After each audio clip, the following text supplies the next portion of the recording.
मैं डॉक्टर पांडुरंग चिलगर, सहायक प्राध्यापक, महात्मा फुले महाविद्यालय अहमदपुर। मित्रों, कोरोना वायरस की वजह से जो प्रतिबंध लगाया गया है, इस वजह से आप में और हमारे बीच में एक प्रकार की दूरी निर्माण हो गई है। लेकिन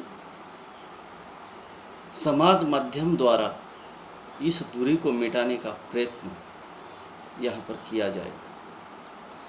मित्रों, स्वामी रामानंद तीर्थ मराठवाड़ा विश्वविद्यालय नांदेड़ के बीए पाठ्यक्रम के अंतर्गत ऐच्छिक हिंदी तृतीय वर्ष के प्रश्न पत्र क्रमांक 12 भाषा शिक्षण, इस प्रश्न पत्र का एक अंश है समाज माध्यम का प्रभाव। समाज पर समाज माध्यम का किस प्रकार से प्रभाव है, समाज माध्यम यानी क्या, समाज माध्यम का स्वरूप, इसको लेकर पाठ्यक्रम बनाया गया है।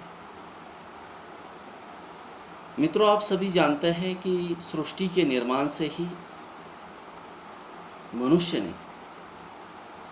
मनुष्य जब विकसित होने लगा, तब से उसने अपने विचार, भाव, ज्ञान आदि के आदान प्रदान के लिए विभिन्न प्राकृतिक एवं स्वनिर्मित साधनों का निर्माण किया।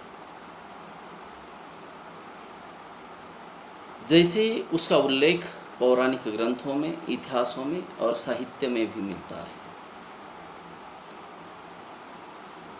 महाकवि कालिदास द्वारा लिखित मेघदूतम, इसके अंतर्गत मेघ के माध्यम से यक्षिनी अपने यक्ष को संदेश भेजती थी।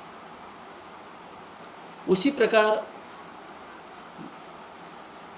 पौराणिक साहित्य महाकाव्य रामायण के अंतर्गत एक पंछी जटायु, जो रावण ने जब सीता का हरण किया, तब उसका समाचार प्रभु श्री राम को देता है। उसी प्रकार हिंदी साहित्य के अंतर्गत, हिंदी साहित्य के मध्यकाल में एक प्रसिद्ध महाकवि होकर गए हैं मल्लिक मोहम्मद जायसी। उन्होंने पद्मावती महाकाव्य लिखा और राजा रत्नसेन को हीरामन नाम का तोता पद्मावत के सौंदर्य का बखान करता है, उनके सामने चित्रण करता है, जिस कारण राजा रत्नसेन भिक्षुक बनकर पद्मावती को प्राप्त करने की चेष्टा करता है। तत्पश्चात उसे प्राप्त करने के लिए युद्ध करता है और उसको जीतता है। जब राजा रत्नसेन बाहर गया, पद्मावती के सौंदर्य के लोभ के कारण, तब 12 मासा के माध्यम से राजा रत्नसेन की पत्नी नागमती राजा रत्नसेन को संदेश भेजती है। यानी ये जनसंचार के प्राकृतिक माध्यम, मानव निर्मित भी कुछ माध्यम है, जैसे लोक कला है, लोक नाट्य है, शिल्प कला है, उसके बाद नृत्य के माध्यम से भी भारूड है, महाराष्ट्र में लावनी है, ये जन जागरण के माध्यम है। समाज यानी तत्कालीन समय की समाज माध्यम ही थे जनसंचार के। उसके बाद मनुष्य ने इतनी तरक्की की और उस तरक्की के कारण आधुनिक और अत्याधुनिक माध्यमों का निर्माण हुआ। सबसे पहले मुद्रण माध्यम के अंतर्गत समाचार पत्र, पत्रिकाएं आदि का समावेश होता है। तत्पश्चात आकाशवाणी। जब आकाशवाणी का आविष्कार हुआ मार्कोनी द्वारा, तब ऐसा लगने लगा कि ये एक बहुत बड़ी जादू है।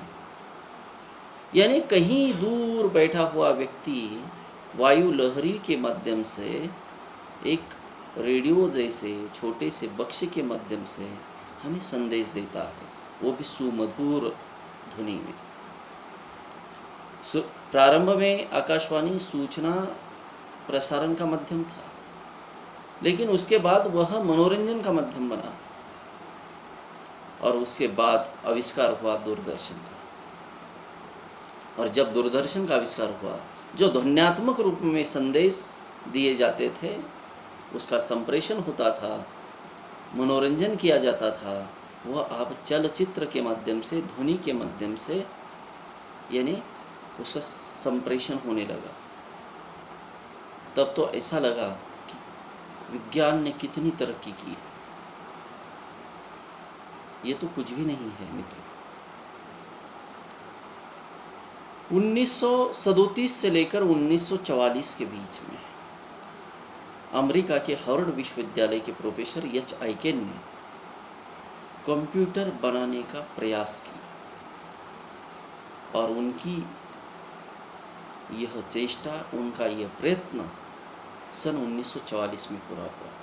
वैसे तो कंप्यूटर बनाने का जो सपना था वह इंग्लैंड के प्रोफेसर बैगवेज का था, जो 1927 में उन्होंने कंप्यूटर बनाने की कोशिश की, लेकिन वे सफल नहीं हुए।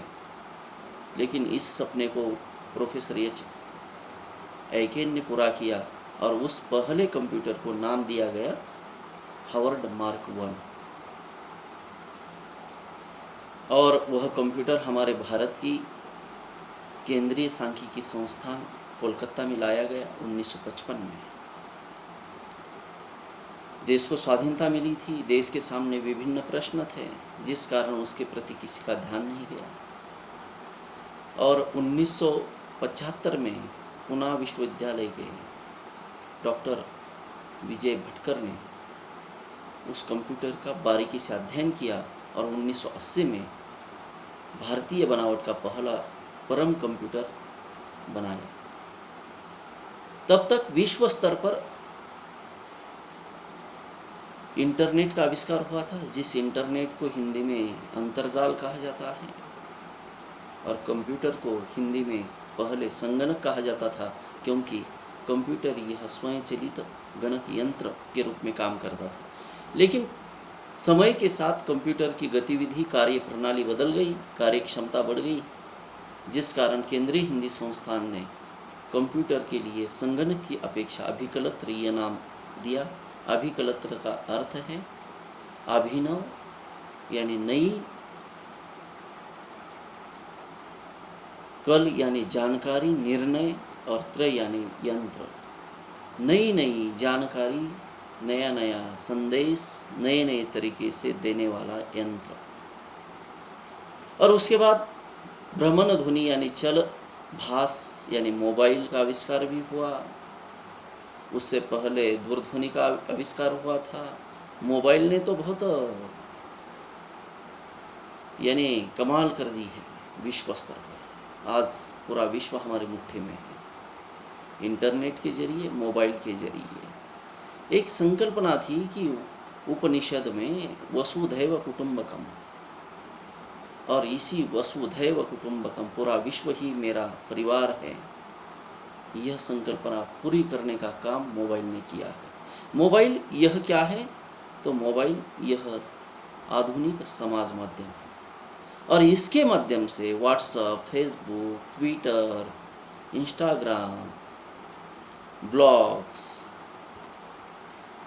उतना ही उससे आगे बढ़कर हम कह सकते हैं कि टिकटॉक जैसे ये जो माध्यम है, इन माध्यमों के द्वारा हम हमारे मस्तिष्क में जो विचार हैं, हृदय पटल पर जो भाव है, उसका संप्रेषण एक दूसरे तक करते हैं।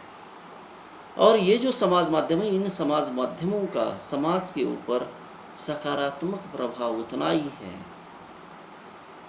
जितना हम सोचते हैं कि नकारात्मक होगा। मित्रों, आप जानते हैं कि यानी किसी भी विषय को, किसी भी वस्तु को, किसी भी विचार को दो पहलू होते हैं। तो समाज माध्यम को भी दो पहलू हैं, एक उसके लाभ के और उसके हानि के। लेकिन लाभ उसी में ही है समाज माध्यम का कि हम उसका प्रयोग सीमा में रहकर करें। और जब तक हम सीमा में रहकर उसका प्रयोग नहीं करेंगे, उसका अतिरेक करेंगे, तो निश्चित रूप से यही समाज माध्यम हमारे राहत का कारण भी बन सकता है। आप सभी जानते हैं कि आजकल कोरोना प्रतिबंध का माहौल है, जिस कारण हम घर में हैं, आप अपने घर में हैं। ये बीच में जो अंतर निर्माण हुआ है, इस अंतर को मिटाने के लिए यही समाज माध्यम आज काम कर रहा है। यदि यह समाज माध्यम न होता तो मेरे विचार, मेरी बात मैं आप तक नहीं पहुंचा सकता। ये समाज के लिए इन समाज माध्यमों का ऐसा महत्व है। इससे आगे बढ़कर जिन जिन क्षेत्रों में मनुष्य यह मध्य बिंदु है, उन सभी क्षेत्रों के अंतर्गत समाज माध्यम काम कर रहे हैं। चाहे चिकित्सा का हो, अंतरिक्ष का हो, कृषि का हो, ज्योतिषी हो, साहित्य हो, ज्ञान हो, विज्ञान हो, अर्थनीति हो, विधि कानून हो, इन सभी क्षेत्रों को आधुनिक समाज माध्यमों ने प्रभावित किया है। और आधुनिक समाज माध्यमों के माध्यम से इन सभी क्षेत्रों के साथ हम जुड़ सकते हैं, और जुड़कर हम हमारी उन्नति, हम हमारी तरक्की, हम हमारा उत्थान कर सकते हैं। तो मैं अंत में यही कहूँगा कि समाज माध्यम का महत्व हमारे मानवीय जीवन के उत्थान के लिए है। मित्रों, इतना कहकर मैं यहाँ पर मेरे विचारों को विराम देता हूँ। कल फिर मिलेंगे नए विषय के साथ। नमस्कार।